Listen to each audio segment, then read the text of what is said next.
এক বৃদ্ধের জীবনে এসেছিল এক নিষিদ্ধ প্রেমের ছোঁয়া।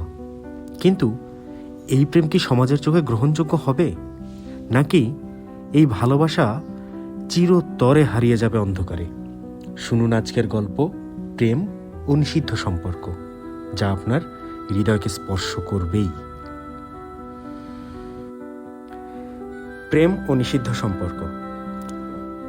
অরুণ সেন একজন অবসরপ্রাপ্ত স্কুল শিক্ষক, বয়স প্রায় ৭০। স্ত্রী মারা গেছেন প্রায় ১০ বছর আগে, সন্তানেরা বিদেশে থাকে। তাই তিনি একা থাকেন কলকাতার উপকণ্ঠের একটি বাড়িতে। বাড়িটিতে শুধুই নিঃসঙ্গতার ছায়া। দিনের বেলা বই পড়ে, বাগান করে বা পুরনো বন্ধুদের সাথে আড্ডা দিয়ে সময় কাটে।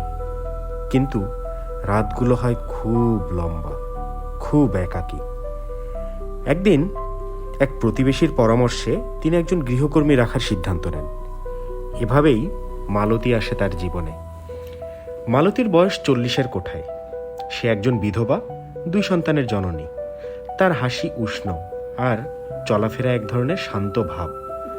মালতীর উপস্থিতিতে অরুণের বাড়িতে যেন একটু প্রাণ ফিরে আসে। মালতী রান্না করে, ঘর পরিষ্কার করে আর অরুণের প্রয়োজনীয় জিনিসপত্রের দিকে নজর রাখে। প্রথম দিকে অরুণ মালতীকে শুধুই একজন কর্মী হিসেবেই দেখতেন। কিন্তু দিন যত যায়, মালতীর সেবা ও যত্ন তাকে অভিভূত করে। তার একাকিত্বের জীবনটাকে একটু হলেও উজ্জ্বল করে তোলে মালতীর উপস্থিতি। একদিন সকালে মালতী চা বানাতে ব্যস্ত। অরুণ তার দিকে তাকিয়ে থাকেন অপলক।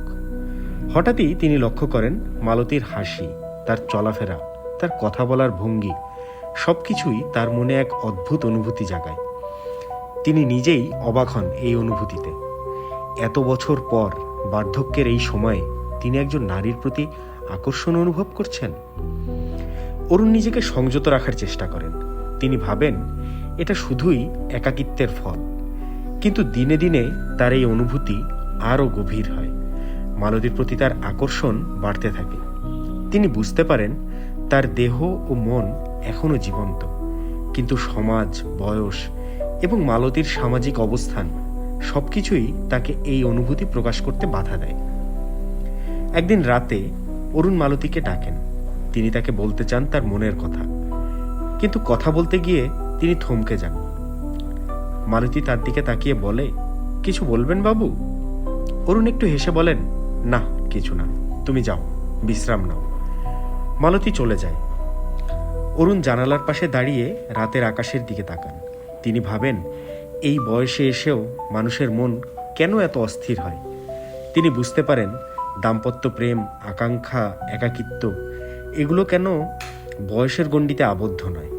কিন্তু সমাজের নিয়ম, বয়সের পার্থক্য এবং মালতীর সামাজিক অবস্থান তাকে এই অনুভূতি প্রকাশ করতে দেয় না। কিছুদিন পর একদিন রাত্রে অরুণ অসুস্থ হয়ে পড়েন। মালতী তার পাশে বসে থাকে, তার মাথায় হাত বুলিয়ে দেয়। অরুণের মনে হয় এই স্পর্শ যেন তার সমস্ত একাকিত্ব দূর করে দিয়েছে। তিনি মালতীর হাত ধরে বলেন, তুমি আমার পাশে থাকো। মালতী কিছু না বলে শুধু হাসে। এরপর থেকেই তাদের মধ্যে একটা অদৃশ্য বন্ধন তৈরি হয়। একদিন রাতে অরুণ মালতীকে তার ঘরে ডাকেন। তিনি তাকে বলেন, তুমি জানো তোমাকে আমি কতটা ভালোবাসি? মালতী মাথা নিচু করে বলে, জানি বাবু, আমিও আপনাকে ভালোবাসি। এই স্বীকারোক্তির পর তাদের সম্পর্ক নতুন মোড় নেয়। তারা একে অপরের কাছাকাছি আসে। রাতের অন্ধকারে তারা একসাথে সময় কাটায়। অরুণের স্পর্শে মালতী যেন নতুন জীবন পায়। তাদের শারীরিক সম্পর্ক গভীর হয়, কিন্তু তা শুধুই শারীরিক নয়, মানসিকও। তারা একে অপরের একাকিত্ব দূর করে। রাতের নিস্তব্ধতা তাদেরকে ঘিরে রাখে। অরুণের ঘরে আলো নিভিয়ে দেওয়া হয়, শুধু জানালা দিয়েই ঢোকে চাঁদের আলো। মালতী অরুণের পাশে বসে থাকে, তার হাত ধরে। অরুণের স্পর্শে মালতীর শরীরে এক অদ্ভুত শিহরণ জাগে। সে নিজেকে সংযত রাখার চেষ্টা করে, কিন্তু অরুণের কাছাকাছি থাকলে তার মন যেন আর নিয়ন্ত্রণে থাকে না। অরুণ মালতীর মুখের দিকে তাকান। তার চোখে এক ধরনের কোমলতা, যা তিনি বহু বছর অনুভব করেননি। তিনি মালতীর গালে হাত রাখেন আর মালতী তার হাতের স্পর্শে মাথা নিচু করে। তাদের মধ্যে কোনো কথা হয় না, শুধুই চোখের ভাষায় সব কিছু বলা হয়। এরপর থেকেই তাদের রাতের মেলামেশা নিয়মিত হতে থাকে। অরুণের ঘরে তারা একসাথে সময় কাটায়, একে অপরের কাছাকাছি আসে। তাদের সম্পর্ক শুধুই শারীরিক নয়, মানসিকও। তারা একে অপরের একাকিত্বকে দূর করে, নতুন করে জীবন শুরু করে। 1 বছর কেটে যায়, তাদের সম্পর্ক আরও গভীর হয়। কিন্তু সমাজের চোখ এড়ানো যায় না। প্রতিবেশীরা নানা ধরনের কথা বলতে শুরু করে। অরুণ বুঝতে পারেন এই সম্পর্ককে সমাজের চোখে বৈধ করতে হলে তাদের বিবাহ করা ছাড়া আর কোনো উপায় নেই। একদিন তিনি মালতীকে বলেন, আমরা বিয়ে করব, তুমি কি রাজি? মালতীর চোখে জল এসে যায়। সে জল এসে পড়া চোখে বলে, আমি রাজি বাবু। তাদের বিয়ে হয় একটি ছোট্ট অনুষ্ঠান করে। অরুণের কাছের বন্ধুরা তাতে উপস্থিত থাকে।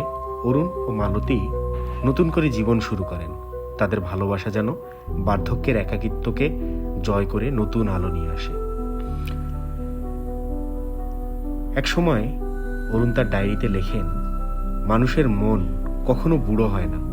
ভালোবাসার কোনো বয়সের গণ্ডিতে ভালোবাসাকে আটকে রাখা যায় না, বা ভালোবাসা বয়সের গণ্ডিতে আবদ্ধও নয়।